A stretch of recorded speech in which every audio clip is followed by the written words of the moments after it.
Namaste, this is Dr. Gauri Kavi and welcome to Rewind Talks. First of all, thank you very much for the amazing response that we have received for our episode 1. So here we are on our second episode with a great violinist, Jitendra Thakurji, who is a very sweet, humble and polite person. Actually, we have two guests on our sets today. One is, of course, Jitendra Thakurji, and one is his violin. And his violin is actually as sweet as he is. So let's welcome Jitendra ji. Hello, namaste. Thank you very much. Namaste, I feel so honored कि आप यहाँ पे आए हैं और आप जैसे इतने बड़े आर्टिस्ट. हमारा परिचय करीबन 15 सालों से ऊपर है. 15 सालों से ऊपर है और हमने काफ़ी शोज एक साथ में किए हैं, स्टेज पे काम किया है, रिकॉर्डिंग्स में काम किया है. तो मुझे आज बहुत अच्छा लग रहा है कि आप हमारे स्टूडियो में मुझे भी बहुत एकदम अच्छा, बहुत अच्छा लगा. Thank you. इतना रिस्पेक्ट आपने किया और आपका पहला एपिसोड देखा था मैंने जी, प्रशांत जी का, वो भी बहुत अच्छा लगा हमें. ये जो आपकी जो जर्नी है, एक बड़े आर्टिस्ट बनने की जर्नी, ये हम अपने दर्शकों के लिए ओपन करना चाहते हैं. इसलिए मैंने ये शो का भी नाम रिवाइंड टॉक्स रखा है. So thank you very much for coming here. Actually बड़ा आर्टिस्ट तो सब ग्रेट लोग, ग्रेट प्लेयर्स लोग हैं. बहुत अमर जी है, उत्तम जी है, सुरेश लालवानी. आप ही बड़े हैं क्योंकि हम आपको देख सकते हैं, सुन सकते हैं, आप हमारे सामने बैठे हैं. तो जीते जागते आर्टिस्ट हैं आप हमारे लिए. तो हमें बहुत अच्छा लग रहा है आप यहाँ पे आए हैं. इट्स ओके ना, मैं आपको जीतू जी बोल सकते हैं ना. ये हम लोग प्यार से आपको हम लोग जीतू जी ही कह सकते हैं. जीतू जी, आप हमारे लिए आपका सबसे फेवरेट कोई पीस होगा तो प्लीज बजा के सुनाइए. मुझे एक पीस, सभी का पीस अच्छा है ऐसा नहीं, पर मुझे एक पीस बहुत पसंद है. अमर हल्दीपुर जी ने बजाया है कर्स पिक्चर में, दर्द दिल. तो वो मैं कोशिश कर रहा हूँ. उन्होंने तो क्या बजाया है. ऐसे ही मैं देखता हूँ, अगर अच्छे से हो जाए तो गलती तो माफ़ करना.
For our audiences, Jitendra Thakur ji वो हस्ती हैं जो सन 2000 में जब मोहब्बतें फिल्म आई थी तो शाहरुख खान एकदम जोर शोर से जो ऐसे वायलिन वगैरह बजाते, तो वो जो पीस बजाया था तो वो जीतू जी ने बजाया था. और उसके बाद हम दिल दे चुके सनम, देवदास और कई सारी फिल्मों में जो सोलो वायलिन पार्ट्स हैं, जो ग्रुप वायलिन पार्ट्स हैं, उन सब में लीड रोल जीतू जी का रहा है. तो जीतू जी, आप बताइए, आपने वायलिन इंस्ट्रूमेंट कैसे चुना? एक्चुअली मैं म्यूजिकल फैमिली से हूँ, पर मुझे बचपन में क्या डैडी वायलिन भी बजाते हैं और सिम्बल करके इंस्ट्रूमेंट्स बोलते हैं उसको, वेस्टर्न क्लासिकल में काफ़ी यूज़ किया जाता है बैकग्राउंड में. वो ओबो, तो डैडी वायलिन भी बजाते थे. तो बचपन में क्या वो इंस्ट्रूमेंट जब भी मतलब डैडी बजाना तो बहुत ऐसा मैं रोता था बहुत कि मुझे चाहिए ऐसा. तो डैडी ने क्या किया कि थोड़ा बड़ा हो जाए, तो आई थिंक 4 साल की उम्र तक उन्होंने मुझे थोड़ा चालू किया सिखाना. एक पिक्चर आई थी शोर, एक प्यार का नगमा, उसका गाना बहुत फेमस था, तो डैडी ने वो सिखाया था मुझे। उन्होंने थोड़ा सा मुझे होल्डिंग एक्स जो बिगिनर्स का पोजीशन, पर मेन मेरे टीचर रहे मेलबर्न हेलोविन करके, जो बॉम्बे के ग्रेट लीजेंडरी टीचर है, जिनके 3 स्टूडेंट यहूदी मैनुअल स्कूल में है। जी। हाँ, ये कितने साल, कौन से साल की बात? ये मैं 1973 की बात कर रहा हूँ मैं। डैडी ने वायलिन तो दिया, उसके पहले एक किस्सा बताता हूँ मैं कि मैं जब वो बच्चा जब हाथ चलता है ना, जी, चलना नहीं आता, तो इस्त्री आयन रहती है ना, वो घर के बाहर पड़ी थी ऐसा, और वो जाके मैंने गरम मेरे हाथ पे ऐसा हाथ था उस पे, तो ये हाथ मेरा पूरा जल गया है, ये दाग है यहाँ। अरे बाप रे। तो मैं इतना जोर से चिल्लाया और फिर मेरे डैडी ने क्या किया, ऐसा मुझे दबा दिया।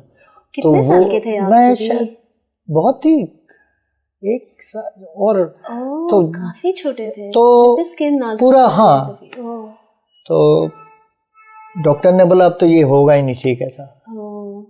कोई मिठाई वाले ने बोला साहब ठीक हो जाएगा पर दाग आ जाएगा। तो मेरी माँ, उन्होंने एक ऑयल दिया था, तो बोला रोज लगाना, तो पर ठीक हो जाएगा पर दाग आ जाएगा, तो ये दाग है। फिर उसके बाद मुझे वायलिन का ये, तो हाथ आपका ठीक हो हाँ ठीक हो गया पूरा, स्पॉइल एकदम। बच गया। तो उसके बाद मुझे वायलिन का डैडी ने जब बजाते तो मैं रोता था, तो डैडी को लगा कि ये कुछ ऐसा लगता है ना, हाँ अट्रैक्शन। अमर हल्दीपुर जी जो ग्रेट कंपोजर और जो ग्रेट वायलिनिस्ट है लेजेंडरी, उन्होंने डैडी को बोला कि हरी जी इसको मेलबर्न हेलोविन करके, मेरे डैडी का नाम है हरी सिंह ठाकुर, हरी सिंह। तो बोला कि हरी जी इनको वो टीचर के पास डालिए, बहुत लाइफ अच्छा ऐसा। वो मेलबर्न हेलोविन टीचर के नाम से मैं गया वहाँ। वो टीचर इतना स्ट्रिक्ट, मतलब पैसे के लिए नहीं। उस टाइम में मैं 5 साल की उम्र में था शायद, बोला 3 घंटा प्रैक्टिस, खाली 5-10 मिनट। 5 साल की उम्र में 3 घंटे प्रैक्टिस? हाँ 5-10 साल का, खाली 5-10 मिनट रेस्ट। और रियली तो 2-3 हफ्ते उन्होंने देखा और मुझे फिर भगा दिया घर। मैं रोया बहुत। फिर वो मेरे डैडी का भी नहीं उन्होंने सुना। उन्होंने बोला कि मुझे देखिए अपने डैडी का पैसा बर्बाद वेस्ट नहीं करिए और मेरा टाइम वेस्ट नहीं करिए। मैं जो सिखा रहा हूँ ना ये आपको। फिर बाद में मैं बहुत सीरियस हो गया। उसके बाद उनको मौका नहीं दिया मैंने। तो जो भी है आज माता पिता तो है ही, जो है अमर हल्दीपुर जी है। म्यूजिक है? हाँ म्यूजिक में सभी लोग हैं। सभी है? मेरे अंकल है, बड़े भाई भी? मेरे बड़े भाई भी वायलिनिस्ट है, मेरे कजिन है वायलिनिस्ट, मेरे अंकल है वो बैंड मास्टर है, ग्रेट बैंड मास्टर है। और मेरे जो अंकल है प्यारे अंकल लक्ष्मीकांत प्यारेलाल जी, प्यारे अंकल, आपके अंकल वो हमारे हाँ लेजेंड। क्या बात है। तो सब म्यूजिकली मिथुन सब हम लोग रिलेशन है, मॉन्टी वो सब। अच्छा।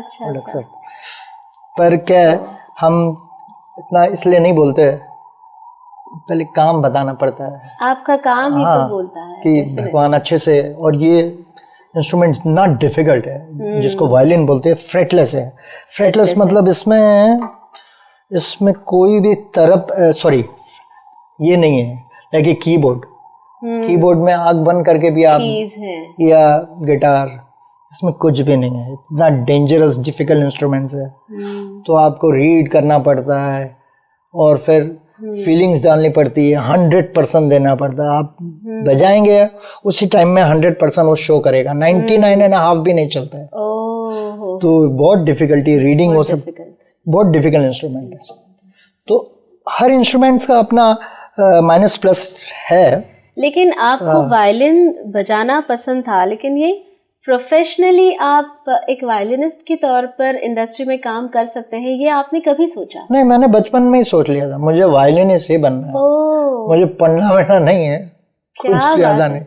मुझे बहुत इसको बहुत अच्छा। इतनी छोटी सी उम्र में इतनी मैच्योरिटी और इतना डिसीजन मेकिंग आपने नहीं, मैं खेलने भी नहीं जाता था, मेरे दोस्त लोग बुलाते थे।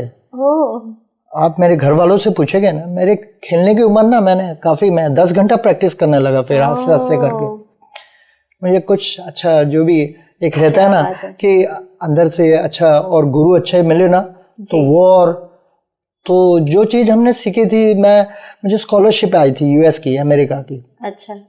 पर वो कभी होता है ना अंदर अंदर थोड़ा पार्सिलिटी कि कास्टिज्म, इसका सीडी भेज दो उसका, तो ऐसा हो गया। 1980 या 90 नहीं, वो 79 की बात है, 78-79 में। तो जब कैसेट निकला था, तो वो मैंने भेजा, पर वो कि इसका नहीं, इसका आदमी है, ऐसा होता है। चलो अच्छा ही हुआ, हम कह सकते हैं कि चलो इतने बड़े आर्टिस्ट हम आज हमारी इंडस्ट्री को मिल गए उसकी वजह से, वरना आप वहां निकल जाते तो हमें नहीं दिखाई भगवान ने संभाल लिया कि म्यूजिक है ऐसा, क्योंकि गुरु ने क्या बोला था, जो चीज सीखी है वो इंडिया में इतना ये नहीं है स्कोप का, वेस्टर्न क्लासिकल का। जी, आपने फिर सीखा वो इंडियन सीखा कि नहीं, मैंने वेस्टर्न सीखा था, पूरा वेस्टर्न क्लासिकल। फिर आके थोड़ा सा दूसरों से भी थोड़ा गाइडेंस। तो आप बॉलीवुड में कैसे आए? बॉलीवुड में तो मैं आना ही नहीं चाहता था, मुझे काफ़ी ऑफर थे, आइए। मैं जब 12-14 साल की उम्र में, तब से। अरे वाह, पर क्या बात है। मैं नहीं आना, और मेरे गुरु ने बोला अभी नहीं डालिए इसको, पहले थोड़ा अच्छा। तो बाद में काफ़ी मतलब लोगों को मालूम पड़ने लगा, रहे हरी जी का बेटा जरा अच्छा बजा रहा है, ऐसा प्यारे अंकल को पता लगा, लक्ष्मीकांत प्यारेलाल जी। जी। तो उन्होंने मेरे को पहले सोलो दे दिया अभी हाँ बॉलीवुड में। क्या बात है। और मेरे को ये कुछ मालूम नहीं, कुछ वर्क ही नहीं मालूम है। बॉलीवुड का स्टाइल अलग रहता है ना, अलग है एकदम। क्या पर उन्होंने मुझे का स्टाइल अलग, ये तो हर म्यूजिक पैटर्न्स है। तो मुझे आज भी याद है, लक्ष्मीकांत अंकल आए थे सेट पे, मैं स्टूडियो में बोला कोणाचा मुर्गा हा, ऐसा बोला। तो बोला हरिजिन चाय। फिर प्यारे अंकल ने मुझे बोला 20-25 टाइम भी अगर रीटेक करना पड़ा पर आप ही बजाओगे। क्या बात। मैं इतना हिम्मत दी उन्होंने, इतना हिम्मत दी उन्होंने। तो वो जीतू जी, ये वायलिन जो इंस्ट्रूमेंट है, तो मुझे भी ये वायलिन इतना ही पता है इसके बारे में, तो थोड़ा सा आप और डिटेल में बता सकते हैं कि कितने स्ट्रिंग्स लगते हैं और ये बो क्या होता है, ये ट्यून कैसे करते हैं, ये कौन से स्केल में ट्यून होता है? ये जो इंस्ट्रूमेंट्स है वायोलिन, जिसको बोलते हैं हम, ये फॉरेन से आया है। यहाँ भी है फोक इंस्ट्रूमेंट है, रावणता है, हाँ, मैं वही कहने स्वरलिन है, जी, और बेला बहार है, ऐसा जी। ये सब वायलिन के ही फैमिली मेंबर्स हैं? नहीं, फैमिली ओरिजिन ऑफ वायलिन नहीं, फैमिली मेंबर वायलिन के खाली 4 है। वायलिन, एक वियोला इससे थोड़ा सा बड़ा रहता है, हाँ, और चेलो जो हम बैठ के बजाते हैं थोड़ा बड़ा रहता है, बड़ा एकदम, वो बड़ा वाला वायलिन होता है उसको। और एक डबल बेस रहता है जो खड़े होके, वायलिन नहीं रहता है। हाँ, अब violin the most difficult instrument in the world, the most difficult instrument in the world. क्योंकि ये क्या है, पहली बात तो ब्लाइंड है, फ्रेटलेस, फ्रेट्स नहीं है इसमें, जैसे कीबोर्ड्स में रहते हैं या गिटार्स में कुछ रहते हैं ना। हाँ। तो आप बजा लेंगे, अच्छा ये यहाँ इसमें कुछ भी नहीं है। तो आपको बहुत साधना करनी पड़ती है, जो भी है भगवान ऐसा, और उसको आपको 100% ही देना पड़ेगा, 99.5 भी नहीं चलेगा, वो 1 ये भी मिली वो भी नहीं। तो ये बहुत डिफिकल्ट इंस्ट्रूमेंट्स है, और ये वॉइस के बहुत नजदीक है। पर और ये इसको हम बो बोलते हैं। ये जो हेयर है, ये हॉर्स हेयर है। ये हॉर्स हेयर है। अच्छा? जो बहुत रेयर रहता है, वो बहुत महंगा आता है, वो शायद ही मिलता है कभी कभी, वो हर क्वालिटी का आता है। इसमें नायलॉन भी आते हैं। अच्छा? पर horse here is very nice. ये हॉर्स हेयर हम इसको बोलते हैं, इसको फ्रॉग बोलते हैं हम। फ्रॉग, ये फ्रॉग है।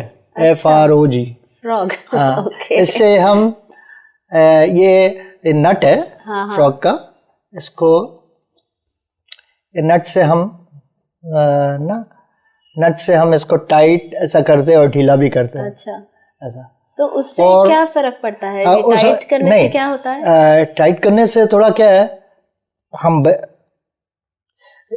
अच्छे से बजा सके, ज्यादा भी टाइट नहीं, अच्छे से, पर उसको ढीला करना पड़ता है, नहीं तो वो क्या है, स्टिक ब्रेक हो सकती है, स्पॉइल हो सकता है, ऐसा। और एक रोजिन करके आता है, ROSIN, वो हम इसको लगाते हैं। वो लगाने के बाद इसका ये हेयर में वो पाउडर जैसा रहता है थोड़ा। अच्छा। हाँ, वो लगने के बाद साउंड आता है, वो खत्म हो जाएगा तो उसका साउंड नहीं आएगा आपको। और ये जो वायोलिन है, इसको हम लोग चिन रेस्ट बोलते हैं, अपना चिन में सपोर्ट के लिए। पहले ये नहीं था ये।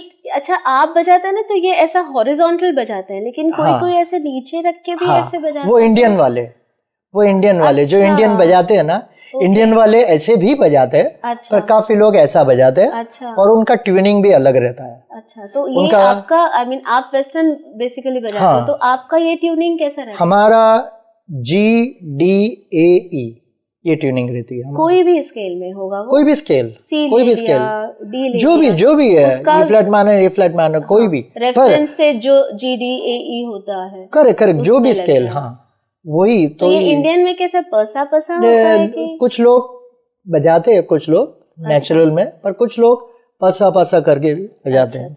और ये है, इसको टेल पीस बोलते हैं, जिससे यहाँ से भी हम थोड़ा ट्यूनिंग कर सकते हैं, फाइन ट्यूनिंग के लिए। पर मेन ट्यूनिंग यहाँ से ही होता है, ये जो जिसको पेग्स बोलते हैं हम लोग, PEGS, पेग्स बोलते हैं। तो उससे स्ट्रिंग को हम लोग, ये ब्रिज है, ब्रिज है। तो ये, और ये जो बॉडी है, हाँ, तो ये इसकी जो थिकनेस है, हाँ, उस पे भी डिपेंड करता है कि उसका साउंड वार्म आएगा या शार्प आएगा। हाँ, ये हर वायलिन का अलग अलग रहते हैं, अलग अलग शेप में रहते हैं। थोड़ा हैवी भी रहता है। ये नेक बोलते हैं जिसको, नेक थोड़ा जाड़ी भी रहती है, पतली भी रहती है। फिर साइज आते हैं इसके, काफी लेडीज साइज वायलिन है। और एक मैंने नोटिस किया है कि generally violins are in light brown and dark brown, लेकिन आपका इंस्ट्रूमेंट ये ग्रीन है। नहीं, एक्चुअली ये ग्रीन क्यों है, मुझे जो मेरे पास वायलिन है वो थोड़ा सा अच्छा नहीं है। मुझे बहुत अच्छा लग रहा है कि चलो मैंने आज ग्रीन ड्रेस पहनी और आपका वायलिन भी ग्रीन है। मेरा जो इंस्ट्रूमेंट है वो थोड़ा, मुझे थोड़ा प्रॉपर जम रहा नहीं था। अच्छा। तो मैं अमर हल्दीपुर जी के पास गया था, जो खुद भी लीजेंडरी वायलिनिस्ट है, कंपोजर है। जी। तो उनके पास वायलिन तो था, और भी थे, पर ये ग्रीन वायलिन भी था।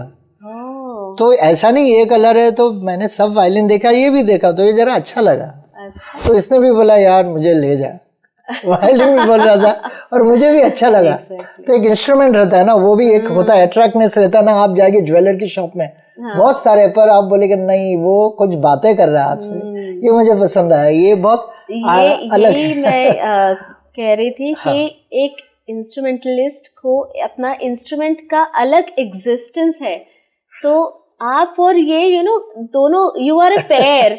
अभी बहुत लोग मुझे कंप्लीट विद आप, अगर इंस्ट्रूमेंट नहीं होगा तो यू आर इनकम्प्लीट ऐसा लग रहा है। तो Jeetu ji has to be with his violin. बहुत लोग मुझे नाम से भी नहीं जानते, बोला अरे ग्रीन वायलिन, अच्छा ग्रीन वायलिन। क्योंकि इंडिया में सिर्फ मेरे पास है और एक प्यारेलाल जी के पास है, ओरिजिनल जो कंपनी का है। पर वो थोड़ा हैवी है। अच्छा। वो so this is one of the rarest instruments, the green तो ग्रीन वायलिन मुझे बोलता अच्छा ग्रीन वायलिन, ऐसा। ग्रेट। आपको इंडियन वायलिनिस्ट में से सबसे ज्यादा कौन पसंद है? राजेंद्र सिंह जी है, इंडिया के बेस्ट जबरदस्त। और फिर दातार साहब है, DK दातार जी, बहुत ऐसे ग्रेट लोग हैं। एल सुब्रमण्यम जी है। yes. सब अपने अपने जगह। पंडित जोग साहब और उत्तम सिंह जी तो है, अमर हल्दीपुर जी, सुरेश लालवानी जी है। अच्छा, और वेस्टर्न म्यूजिक में आपको वायलिनिस्ट कौन? वेस्टर्न में तो ऐसा फिक्स नहीं है, सब हाई क्लास लोग हैं। क्योंकि वायलिन एक्चुअली जो डिफिकल्ट है ना, क्योंकि आप स्टेज में आते हैं, स्टेज पूरा शांत है और आपको बजाना है, आपको मालूम है 100% देना है।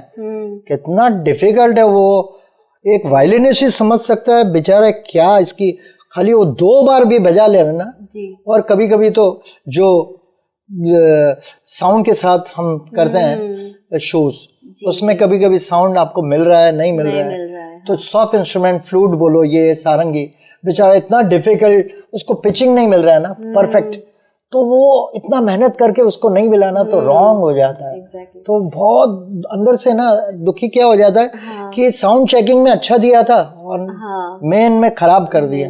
और मैं वो साउंड इंजीनियरिंग जो अपना live sound engineering on stage होता है, तो मैं ऐसा सोच है मेरी कि वो जो इंजीनियर्स है ना वो भी आर्टिस्ट हैं, तो कभी कभार कैसा हो जाता है अपना भी ऐसा होता है कि वाह क्या गाया, क्या बजाया, करेक्ट, तो उनका भी ऐसा होता होगा कि अरे वाह क्या साउंड लग गया।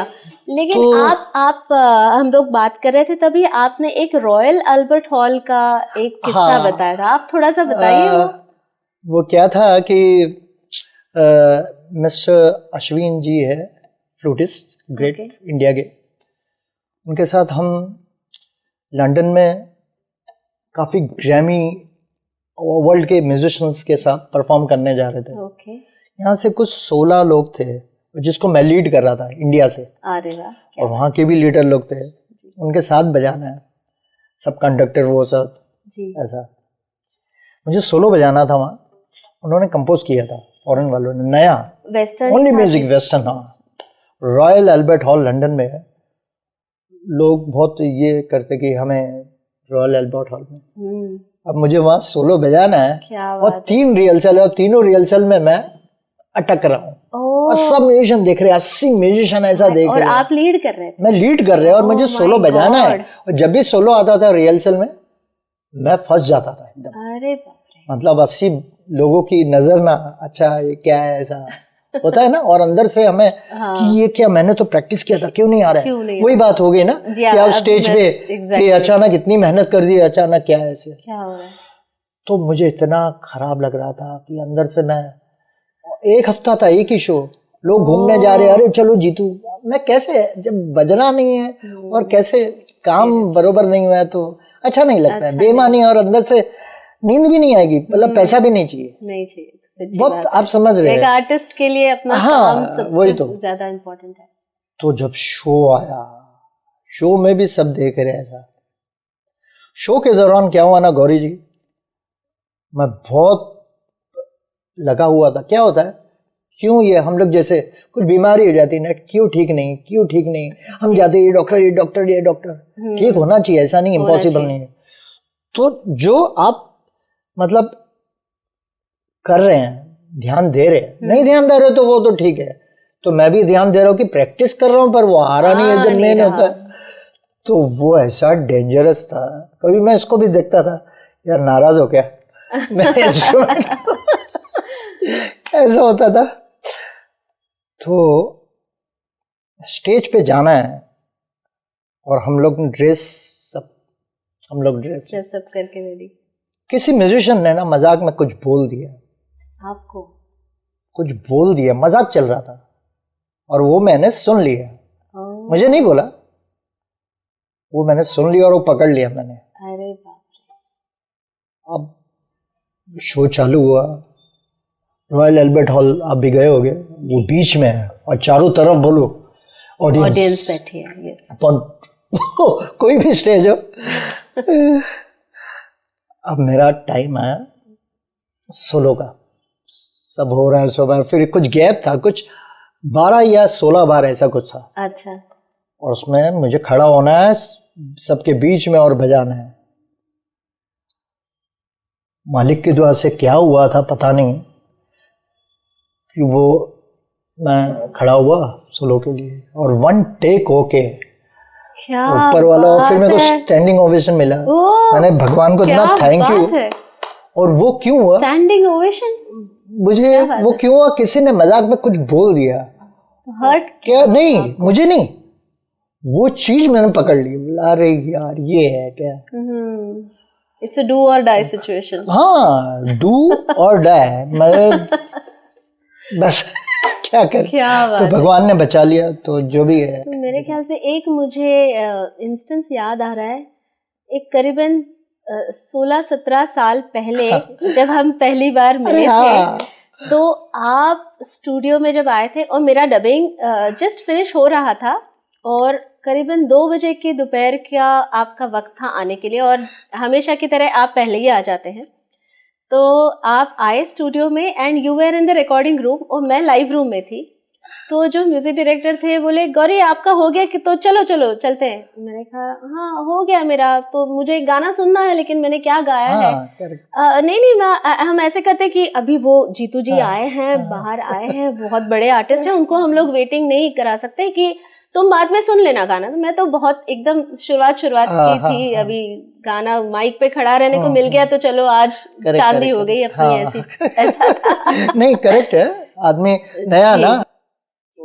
तो उस दिन मुझे उन्होंने आके बताया कि गौरी जी चलो आप अभी घर जाओ, आपको सुनाना है गाना सुनना है, हम आपको बाद में सुनाते हैं। ना बाद में सुनाएंगे। कैसे? तो मैं सोच रही थी बाद में कैसे सुन सकते हैं कि अगर गाना कहीं गलत हो गया तो रीटेक कर सकते हैं। नहीं नहीं नहीं, तो आप अभी तो आप घर जाओ, अभी जीतू जी आए हैं। तो ऐसे डरे यार इतने बड़े आर्टिस्ट आए हैं तो मुझे उनसे मिलने तो दो। नहीं नहीं नहीं नहीं, उनको तो हम लोग रोक नहीं सकते, तो आपको तो जाना पड़ेगा घर। तो मैं बोला ठीक है भाई, अभी निकल गई। मैं तो निकल के, और जैसे मैं स्टेयर्स उतर रही थी नीचे उतने में आप बाहर आ गए।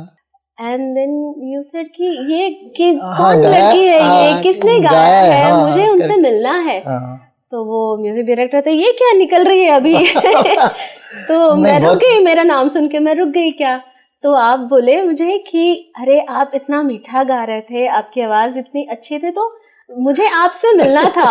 और लेकिन मैं इतना हर्ट हो चुकी थी तभी। मुझे बहुत बुरा लगा था कि मैं भी छोटी सी आर्टिस्ट हूँ, लेकिन अगर मुझे मिलना है, कोई इतने लेजेंड्स देखने को नहीं मिलते, वो तो नहीं, पर आपने जो गाया वो तो सुनने को तो मिले, वो भी ऐसे कैसे की है ना, क्या गाया। लेकिन वो भी उनका सही था कि मुझे भी उतनी मेहनत करने की जरूरत थी, मुझे भी अपना एक मकाम बनाना था। नहीं तो आप जैसे आर्टिस्ट के साथ अगर बैठे तो भी हम लोग कुछ नहीं है, सब ऊपर वाला है, हम लोग कुछ नहीं है। पर एक क्या होता है देखो, कितने साल के बाद, सालों के हमने बाद काम भी किया, फिर पर वो एक चीज याद करते हम लोग, अरे हम वहां मिले थे, ऐसा था। जीतू जी, वायलिन इंस्ट्रूमेंट का यूज सॉन्ग्स में ज्यादातर कौन से इमोशंस दिखाने के लिए किया जाता है? एक्चुअली सब इमोशंस के लिए, पर मोस्टली वायलिन जो यूज होता है वो जैसे सॉन्ग पहले होता था लाइव, लता मंगेशकर जी, आशा भोसले जी वगैरह वगैरह, तो उनके साथ एक क्यू वायलिन होता था जिसको हम सॉन्ग वायलिन बोलते थे। तो जो वो गा रहे जी वर्ड्स के साथ है, पर ये विदाउट वर्ड्स एक ना सेम बजता था। उसके साथ साथ पहला आपने काफी लाइव ये कैसेट रिकॉर्डिंग में जी आप सुनना कि उसमें एक वायलिन भी चल रहा है साथ साथ पीछे। तो मेरे ख्याल से वो ये जो टोन है वायलिन का, ये ह्यूमन वॉइस से काफी क्लोज है, वेरी क्लोज। तो इसलिए वो साथ साथ चलते हैं। और ये जैसी हरकतें गले से निकलती हैं वैसे ये आप ये स्ट्रिंग से निकाल सकते हैं, ये हरकत। जीतू जी, जो मोहब्बतें पिक्चर आई थी उसमें हम शाहरुख खान को देख के तो दीवाने हो गए थे। वो ऐसे एकदम स्टाइल में आके वायलिन बजाते हैं, और जब हमें पता चला कि वायलिन वो आपने बजाया है तो हम तो आपके बड़े से बड़े फैन हो गए। एक्चुअली वो सुरेश लालवानी जी और मैंने बजाया। तो आप थोड़ा कुछ बजा के सुनाएंगे?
जो मोहब्बतें पिक्चर आई थी, तो उसका तो कुछ स्टोरी बताएंगे आप? वो हम लोग क्या, एक किस्सा है कि बैकग्राउंड कर रहे थे हम लोग। अच्छा। B.R. चोपड़ा जी है ना जी, उनके, रवि चोपड़ा जी के स्टूडियो के वहाँ। तो हमारे साथ थे बबलू चक्रवर्ती जी, जो अरेंजर है, ग्रेट म्यूजिक अरेंजर जी, जो पंचमदा के साथ भी किया है जी। तो हम म्यूजिक सीटिंग कर रहे थे वहाँ आदित्य चोपड़ा जी भी आए थे। तो उसमें एक सीन है मोहब्बतें पिक्चर में, आपने याद रहेगा कि एक कुछ हवा से चलती और वो पत्ता आता है कुछ ऐसा सिग्नेचर है। हाँ, तो वो सीन करके हम लोग रात को 3-4 बजे ऐसा आ रहे थे हम लोग। तो जू में एक टर्न है जो डेपो से टर्न होके फिर वापस सी शोर की तरफ से जाता है। अच्छा। तो जब टर्न लिया गाड़ी में तो ऐसा लगा कि कुछ गिर गया आगे कांच पे, तो बबलूदा ने गाड़ी रोक ली। अच्छा। सो उनको कुछ, मैं भी बोला हाँ दादा कुछ आवाज तो आई, क्या कुछ क्या क्या। तो गाड़ी में उन्होंने दरवाजा खोल के देखा तो पत्ता देखो ऊपर से, और मेरे को एकदम स्ट्राइक हो बोला रही। तो ये सीन आपका रिक्रिएट हो गया। देखो जो रियल लाइफ से फिल्म में लेते हैं, तो वो फिल्म से रियल लाइफ में हो गया, ऐसा हो गया ना। तो अचानक एकदम ऐसा लगता है ना, अरे क्या हो गया।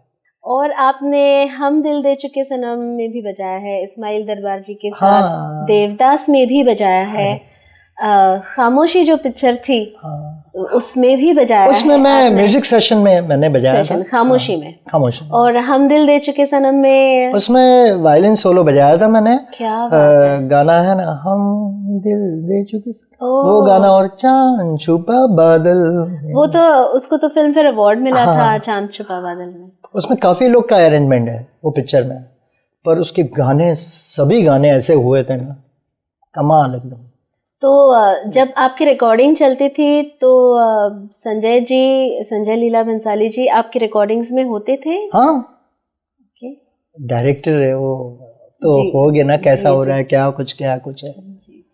तो बड़ा अच्छा लगता था क्योंकि एक डायरेक्टर है, ऐसा नहीं किसी को भेज दिया है, इतना इन्वॉल्वमेंट। और आपके जो सोलो पीसेस थे तो उसमें थॉट किसका था? जैसे अरेंजर जी का था, म्यूजिक डायरेक्टर का, या डायरेक्टर था? वो म्यूजिक डायरेक्टर सब टीम मिला के, क्योंकि वो जो म्यूजिक है दैट इज कल्ट म्यूजिक, आज से 100 साल बाद में भी आप हिस्टोरिक में बॉलीवुड हिस्ट्री में ना, जो हम दिल दे चुके सनम और देवदास का जो म्यूजिक हुआ है ना, वो बन गया, बस बन गया।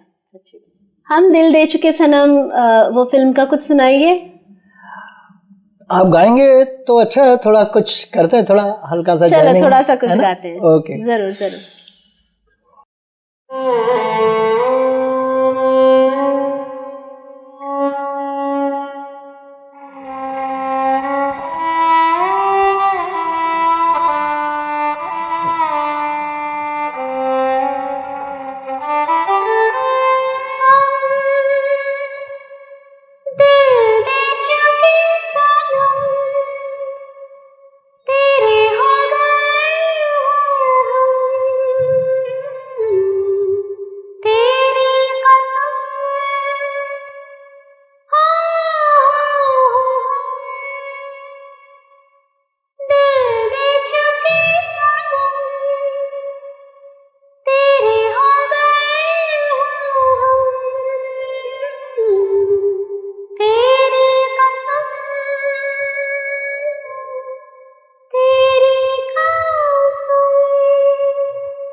तो अभी आपने लेटेस्ट जो फिल्म है बता रूही पिक्चर, रूही पिक्चर, तो वो रूही पिक्चर के लिए आपने जो बजाया है, तो गए ज़माने में, अभी गया ज़माना मैं नहीं कह सकती, बस 15-20 साल पहले और अभी के काम करने की जो स्ट्रैटेजी है, जो स्टाइल है, उसमें आपको क्या फ़र्क दिखता है?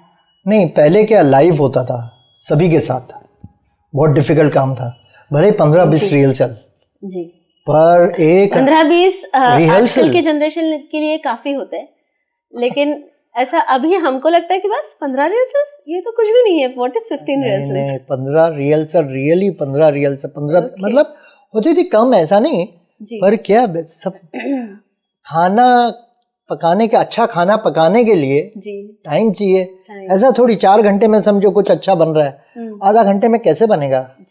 पर ऐसा टेक्नोलॉजी, ऐसा म्यूजिक का सीन, काम करने का तरीका ऐसा हो गया ना, थोड़ा वो आ गया 8 बार बजा रहा है, वो 10 बार बजा रहा है, वो 4 बार, बेचारे म्यूजिशियन साथ में मिल रहे नहीं। पहले लाइव होता था, सब एक give and take of thoughts, या वो सिंगर के सामने lyrics writer, producer, director, music composer, arranger, audition होता था, 50 लोग बैठे तो अरेंजर पकड़ता था, तुम बजाओ, क्या बजा रहे हो, सब क्वाइट। और जब नहीं बजता था ना किसी से, आज आपका पेमेंट नहीं मिलेगा, ये आपको काम मिला है ना, 2 महीने के बाद काम देना इनको, जाओ प्रैक्टिस करके आओ, काम बताना पड़ता था। और हर दिन ऑडिशन, ऐसा नहीं कि एग्जाम देके बस पास हो गया, मेरा ये स्कूल है। अच्छा, हर दिन नया म्यूजिक ना, वी आर इनटू आर्ट, वही नहीं कि वही नहीं कि वही है, चलो वही दवा देनी, वही नहीं, नया म्यूजिक प्रैक्टिस करके बताना पड़ता था।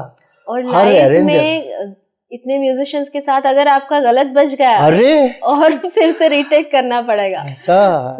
और कभी कभी ऐसा होता था, क्या बताओ, ऐसा टाइम था म्यूजिशियन ज्यादा हो गए, अच्छा आप 4 लोग, आप नहीं है, सेट पे से जाना पड़ता था, ऐसा भी टाइम देखा है। हाँ, ऐसा भी टाइम देखा है, तो अच्छा है, देखा है तो मालूम पड़ता था, नहीं वैल्यू है वहाँ आपको, अगर आपको वहाँ कुछ करना है ना, तो वो लोग ऐसे नहीं, उन लोग भी स्ट्रगल करके कुछ बना है, ऐसा नहीं।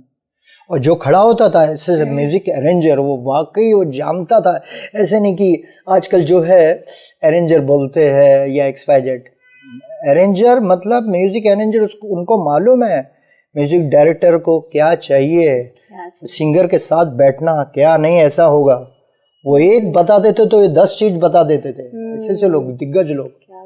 जीतू जी, हम लोग हमेशा अपने सक्सेस स्टोरीज के बारे में ज्यादा सोचते हैं या याद रखते हैं, तो कभी ऐसा हुआ है कि स्टेज पर पूरी तैयारी के साथ हम लोग गए और कुछ हाथ से बजा नहीं या कुछ गले से निकला नहीं?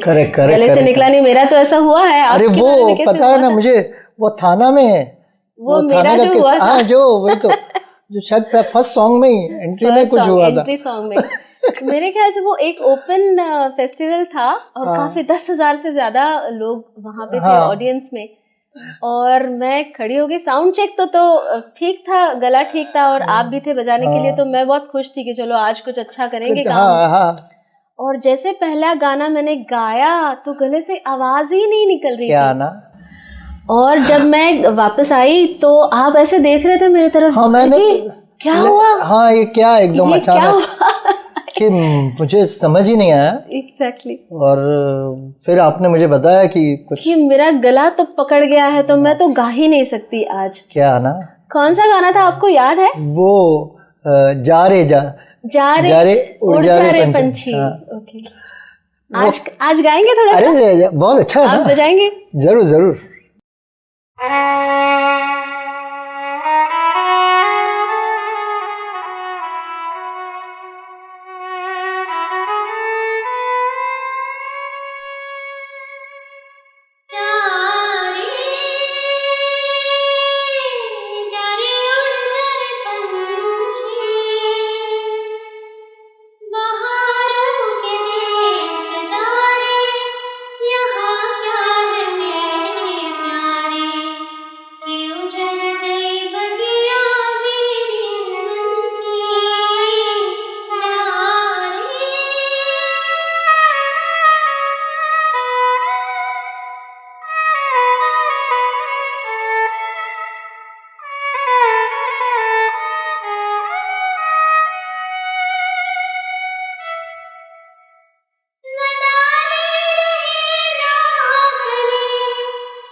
जीतू जी, आजकल का जो ये साउंड का दौर है, जो इतने प्रोग्रामर्स हैं, अभी तो प्रोग्रामर्स पहले इतने नहीं थे, आजकल तो बहुत ही काफी प्रोग्रामर्स हैं, तो वो खुलेआम ऐसे ये स्ट्रिंग्स का साउंड यूज कर लिया, ये यूज कर लिया, वायलिन यूज कर लिया।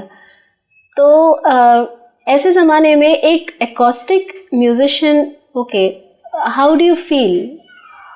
देखिए गौरी जी, जो साउंड है, हजारों टोन है कीबोर्ड में, तो जिंदा टोन क्यों वापरना चाहिए? एक तबला है तो उसमें तबला क्यों बजना चाहिए? ओके। एक तबला वाला आएगा तो वो तो ऐसी की तैसी कर देगा। आप कीबोर्डिस्ट हो, जो भी है, आप अपना टोन बताइए, जो भी है जी।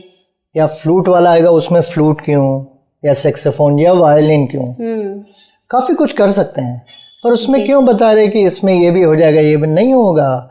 एकॉस्टिक में बहुत फर्क है। एकॉस्टिक जो जैसे फ्लूट की जो सांसें हैं वो सब नहीं, वो नेचुरल जो ग्लेस और वो सब टी गमा को मीन, वो सब वो बहुत फर्क गिरता है। लोग करते हैं, पर वो क्या, जो भले ही चलो, हाँ ये मैं नहीं बोल रहा हूँ, एकॉस्टिक है, पर वो ये नहीं बोल रहा मैं कि अरे 50 होना चाहिए क्या। कुछ रिकॉर्डिंग या शोज को देख के आदमी यूज करता है, ठीक है, कीबोर्ड है अपनी जगह पे जी, पर थोड़ा ब्लेंड होना चाहिए एकॉस्टिक और टेक्नोलॉजी जो भी है, चलो आगे बढ़ रही है, ठीक है, पर ऐसी चीजें क्यों जो है। तो वो क्या होता है कि जैसे, और जो एकॉस्टिक वाला है वो तो इतना जबरदस्त आपको रिजल्ट दे देगा कि जो टोन वो बना रहा है वो नहीं करना चाहिए, उसको अलग कुछ टोन लाओ। जैसे पंचमदा करते थे, वो टोन देखिए काफी इलेक्ट्रॉनिक का टोन, उनको उसमें ही अच्छा लगता है, वो चीज एकॉस्टिक में नहीं है, तो ऐसा होना चाहिए। और आप तो बता रहे थे कि आजकल के जो एटीट्यूड्स हैं म्यूजिशियंस की तरफ बहुत गलत है। कुछ ऑर्गेनाइजर लोग को छोड़ के वो ऐसे सोचते हैं कि म्यूजिशियन या सिंगर्स अरे आए, अरे चलो हो गया ऐसा। अरे बेचारा, वो आपने गाना दिया है, भले वो 40 साल पहले रिकॉर्ड हो चुका है, पर वो मेहनत करके आया कुछ अच्छा, अरे हो गया बस, ऐसा स्केल क्या है, सबको देखना पड़ता है, अच्छे से होता है, ऐसा नहीं है हो गया क्या है, ऐसे ही चल रहा है तो फिर खत्म, ऐसा नहीं होना चाहिए। तो कुछ ऑर्गेनाइजर को छोड़ के, हाँ ऐसी प्रोड्यूसर, तो कुछ क्या प्रोड्यूसर ऐसा है कि कभी कभी जैसे हम लोग कहते हैं ताली दो हाथ से बजती है, तो कहीं गलती नहीं, वो क्या है, गलती क्या है, जो कर रहा है उसकी गलती है, जो समझता है कि ऐसा पर्सपेक्टिव, और इनकी भी गलती है, एटीट्यूड्स ऐसा क्यों हुए हैं, क्यों हो गया है, वो क्या है, वो पहले से ऐसा रखा है कि नहीं मैं पैसा देके खरीद लूंगा, ऐसा नहीं होना चाहिए। कुछ लोग को छोड़ के, मैं फिर बोल रहा हूँ जी, और म्यूजिशियनों की भी गलती है, कुछ म्यूजिशियनों की, कि जैसे थोड़ा होना चाहिए कि अपना काम में ध्यान थोड़ा, तो क्या है वो दोनों तरफ से फिर होता है जी। पर क्या है, दोनों की गलती है मानता हूं मैं, पर कुछ जो है जो अपना समझते हैं ना, तो उससे क्या होता है, जो आया समझो म्यूजिशियन, उसको बेचारा बहुत ही माइनस हो जाता है जैसे, क्योंकि सामने वाला ऐसा सोच रहा है, और अगर म्यूजिशियन भी ऐसे सोचे और मैं म्यूजिशियन भी ऐसे सोचे तो बेचारा ऑर्गेनाइजर भी बेचारा, तो दोनों को लेके थोड़ा संभाल के चलना चाहिए, तो क्या वो दोनों चीज ग्रो होगी। क्योंकि अभी ये लॉकडाउन में हम लोग देख रहे हैं कि इतने टेक्नोलॉजी इतनी है और सब कीबोर्ड पे चला रहे हैं, नहीं, तो ये जो अपना स्टेज पे जो लाइव म्यूजिशियंस के साथ जो शोज होते थे वो भी थोड़े कम हो गए।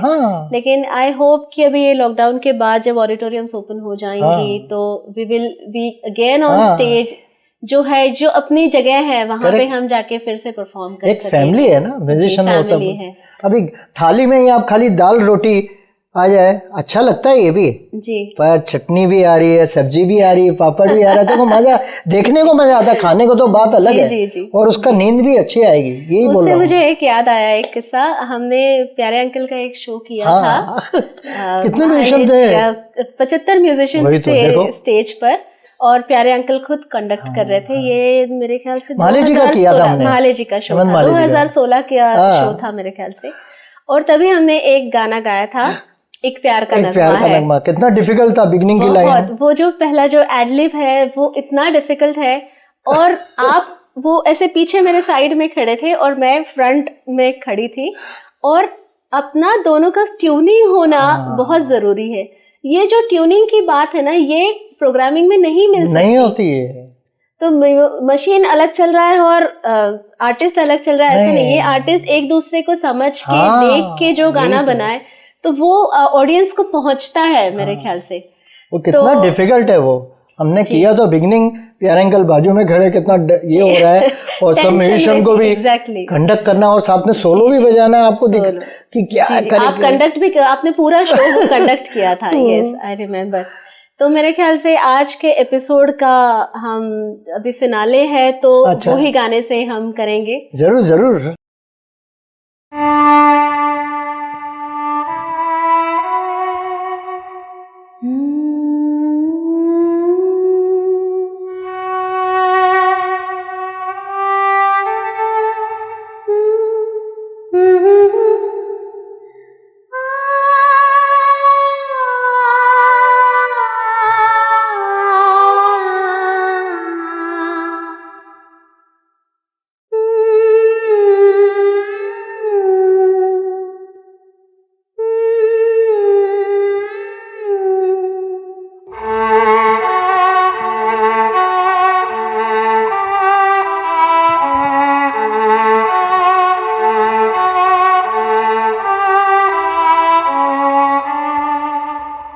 एक प्यार का नगमा है, मौजों की रवानी है।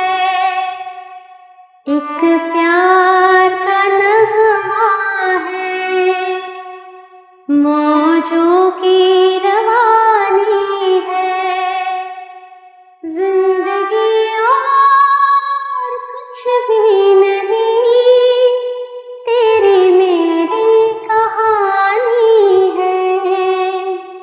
एक प्यार का नगमा है।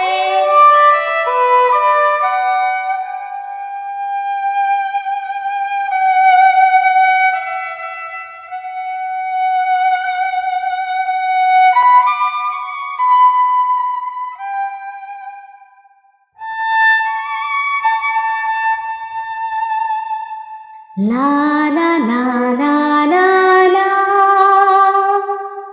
ला ला ला ला ला ला, कुछ